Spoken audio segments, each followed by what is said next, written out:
Hello, my name is Rebecca, and here I am drawing a D&D character that I've created recently.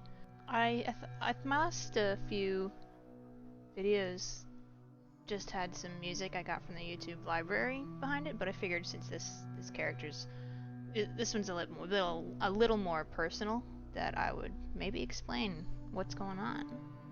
Her name is Mitzy Bitzy. I came up with the first name because I really like the name Mitzi, but I was talking to my DM when I was making her, and I was like, what's a good last name? What's a good last name for someone named Mitzi? He just said Binzy, and I was like, okay, that's it. So, that's what I chose. I changed to Bitzy, Mitzy Bitzy. That sounds fun. But yeah, she is a witch-flavored warlock. I really, really wanted to make a witch character, but D&D Beyond, so I guess D&D officially doesn't have a witch class, which is really unfortunate. So I was talking to my DM, and he said that he suggested I just make a warlock and I could just flavor it like a witch, and I was like, bro, that's a great idea. So I made a witch, but the thing is I really wanted a familiar, so I was talking to him, and I asked, and I was like, hey, what if I have my otherworldly patron as a warlock be my witch's familiar, and I could just make it a little kitty cat that hangs out with me all the time? He said that was cool, and so I decided that just to, make it a little less OP, I guess, because having a familiar is pretty great. It's a pretty good thing. And, I'm not supposed to be having a familiar as a warlock, at least not originally. I'm also decided to make the familiar my spell focus. So not only is it my otherworldly patron, it gives me my powers, it also gives me my powers. So if I don't have my familiar with me, then I can't cast spells. So that's kind of the thought I came up with. It led me into thinking, well, why does she have a familiar? Why is her otherworldly patron her familiar? So I was doing the old brain exercise of coming up with thoughts in my brain, and I thought it would be really cool if maybe she grew up in a witch family, and when the witches in her family come of age, then they're like sent out into like a forest, like a haunted forest or whatever, demon infested forest that they live near, or maybe their village is near or something like that, and they're told to go and find a demon or something to make a pact with. And that's kind of how I envisioned her getting her familiar. Now that I'm talking about it right now, it kind of sounds like the whole situation in the New Adventures of Sabrina. No, that's not what it's called. The Chilling Adventures of Sabrina. But I promise, that's a coincidence. It's not exactly the same anyway. I thought that would be really cool. So that's kind of really neat, and that's why later in the video you're gonna see me drawing a cat. I meant to, when I was initially drawing it, I meant to add the cat, and I was thinking, I can draw the cat hanging from the broomstick or something. It'll be really cute, but then I completely forgot. So I added it in later. Yeah, so the whole reason why I wanted to do a witch in the first place is because I'm currently playing a session right now, and I'm playing a ranger, and she, we're playing Curse of Strahd, and if anybody's ever played Curse of Strahd, you know that in the haunted house in the village of Barovia, there is a broom in a closet that's actually a broom of animated attack or something like that. Animated broom of attack, I don't know. Either way, I opened the door and I fought the broom, and I tried to tame it so that I could have a flying broom, and I couldn't do it because I rolled a 19 instead of a 20, and it was traumatizing for me. So after almost dying because no one wanted to help me fight the broom, I broke the broom, and then our cleric, well, I guess he was a sorcerer at the time, but now he's a cleric, mended it, and and so my character has decided ever since then to go on a journey, like not really a journey, but to have like this ultimate goal of just finding somebody to fix the broom of flying so that I could have a flying broom. And that's all I've wanted this entire campaign, and we've been playing forever, and every single time I bring it out and I ask somebody, I'm just told, oh, it would take a lot of magic to do that. So, which is just a fancy way of saying no, I can't have what I want because nobody loves me. Yeah, so I was talking to one of our players, he's not our current DM, and he wanted to create a campaign all from scratch, and I was like, ooh, and I got the idea, and I'm like, hey, if I make a witch character for your campaign, would you let me start with a broom of flying? And he laughed, and he said yes, and so that's where I got this idea. So I was thinking, I thought it would be really funny to make a character who was all, you know, floppy and lazy and oh so dramatic. She's literally standing right next to a cup of water, but she would have to lean over to grab it, so she's like, oh, can you please pick that up for me? My arms, I can't reach. Stuff like that. But have her just be on her broom the entire time, so she won't get off her broom, so she's like flying over a battlefield just shooting her magic from above. And just like it's so funny to me. And so I was like, okay, that's really funny, but what if I make it so that she actually has a really good reason for never getting off her broom, and she has like this chronic illness, so like she's chronically fatigued and she's pretty physically weak. And so to keep up her energy and actually be able to participate in, you know, adventuring things, you know, she flies in her broom everywhere. And if she gets off her broom, then she, you know, she can't really do anything. So I thought that was really neat. And so then I thought, okay, her whole reason for adventuring, maybe she left her village or something to try to find a cure for her illness, but I haven't really ironed it out yet. I haven't written down the backstory yet. I tend to when I write backstories for my D&D characters, I like to make them actual stories in their own right. Which is funny because the current character, my ranger, I was not really feeling writing a 10,000 word story like I did with my previous character, so I just wrote this really quick like 2K story about, I was like, I'm gonna make it real simple. I'm gonna make it so that a dragon attack village, character get revenge on dragon at the end. So I spent like 2,000 words being really dramatic about a dragon coming and fighting. Anyway, that's beside the point. So I'm making myself laugh thinking about it because I'm hilarious. And I'll tell you, just ask me. But anyway, so now I have this Warlock witch who is chronically ill. She's going around adventuring, doing whatever. Again, I haven't written down her backstory yet. But I thought it would be really cool if her familiar, whom I have not named, is actually, not only is it her otherworldly patron, it's also her spell focus. And I thought that would be another way to make it so that it would be, you know, kind of get rid of the boon of having a familiar. Not really get rid of, counteract, you know, because you can't just have good things all the time. That's just not great.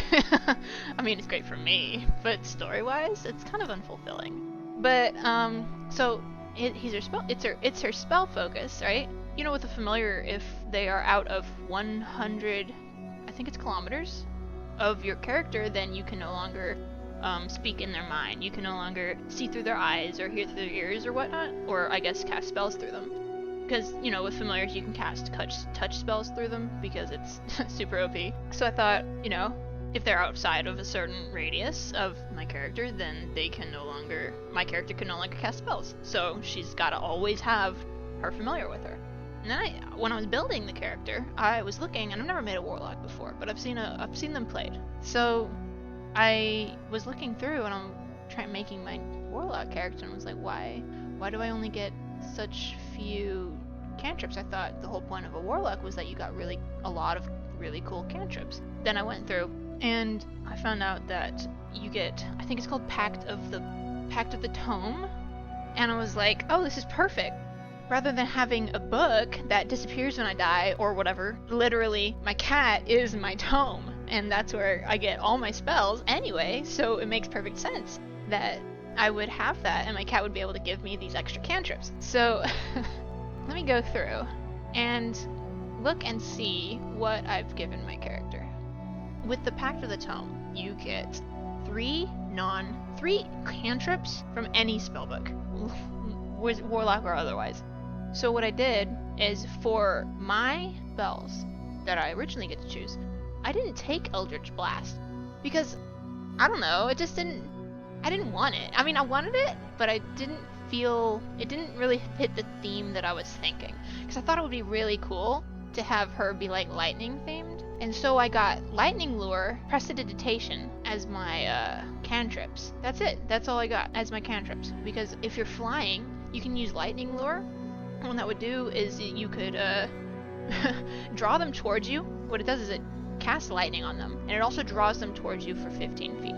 And if they end within 5 feet of me, so right next to me, then they get 1d8 of lightning damage, and that's great.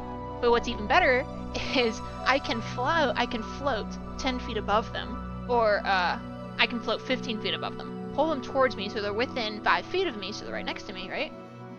And then drop them. So not only do they get 1d8 of lightning damage, they also get, I think it's 1d6, whatever falling damage from falling. And I don't get an attack of opportunity, because attacks of opportunity happen when a creature willingly passes through your threatened area. So since I'm standing still, I'm not moving through their threatened area, they are moving through mine. So I will not incur an attack of opportunity. But I also will not be able to opportunely attack them because they are not willingly moving through my threatened area. So that's one thing that's not as great, but also it's super cool. So I got that because I was looking at it and I was like, this is actually more damage than just doing an Eldritch Blast. And, you know, when you level up, they get more and more damage. I wish I could pull them further and further, but it's not quite the case. So I got Lightning Lure and Prestidigitation. I got Prestidigitation because I was like, I don't know, it's just always something you want. And I figured my character she's real flouncy and really worried. I figured she'd be really concerned about like looking nice and being proper or whatever. So Prestidigitation, you gotta use it to clean yourself up after things, you know? And plus that way, if she does that, she never has to take a bath, right? She never has to get off. Oh no! What if she has to use the restroom? Then she does have to get off her broom. But anyway, so I got those. And then with the Pact of the Tome, I got Eldritch Blast, obviously. And then I got Mage Hand, because it completely coincides with her whole deal. She doesn't want to move, so she'll just cast Mage Hand to do something. And I got Spare the Dying, because I thought that would be really useful. And, with familiars, you can cast the touch spell. So I can literally I can have my cat move independently from me and go pick somebody up, and then me still be able to do something, which is amazing. It's great. So those are my cantrips. And then I got Fairy Fire, which I think I get for being a drow. Also, I forgot to say, my character's a drow, and actually, if you notice, I forgot to make her ears pointy, but you can just pretend I didn't do that. I got, for first level spell, I got Fairy Magic, but I've also got Speak with Animals, which is technically a first level spell, but it's an Eldritch Invocation, which basically turns it into a cantrip. And I thought that would have been amazing because I could just talk to my familiar. But I forgot that familiars, you can speak in their mind, like telepathically. So we can just talk by looking at each other. I don't have to meow at them.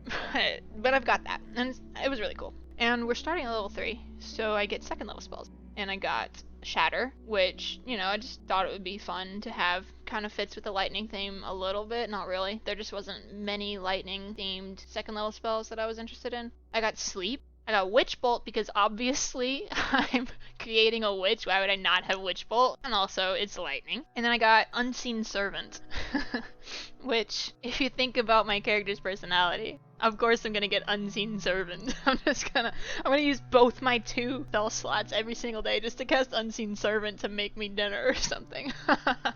That's gonna be worthless. That's gonna be so fun. I really like to make characters that are absolutely worthless. I mean, they're not actually worthless, but you would look at them and you would think, these things don't go together. Just because the contradiction just makes me laugh. It's so funny. So those are my spells. For my stats, I asked my DM if it would be alright if I rolled 2 18s, would he let me keep them or would he make me re-roll? And happy to say, he said I could keep them. However, when I rolled the first time, I got 1 18, and I was so excited because I never get 18s the first time I roll. But I just decided to keep it because I was so scared that if I re-rolled, then I wouldn't get an 18 at all. So I put that 18 in my charisma, and because I'm a drow, I get +1 charisma. So I've got 19 charisma, so that gives me a +4. I've got 12 wisdom, which gives me a +1. 15 intelligence, because I had 2 13s, I put them in dexterity and intelligence, and I get naturally +2 to those things because of my class and race. Constitution, I have 11, which is a +0, which makes sense for my character. Dexterity, I put the 13 in because it was my next highest one, but I got a 15 because of the +2, which is great, because when I was first thinking about the character, I was thinking I should make her dexterity her second highest stat because she has to stay on the broom all the time.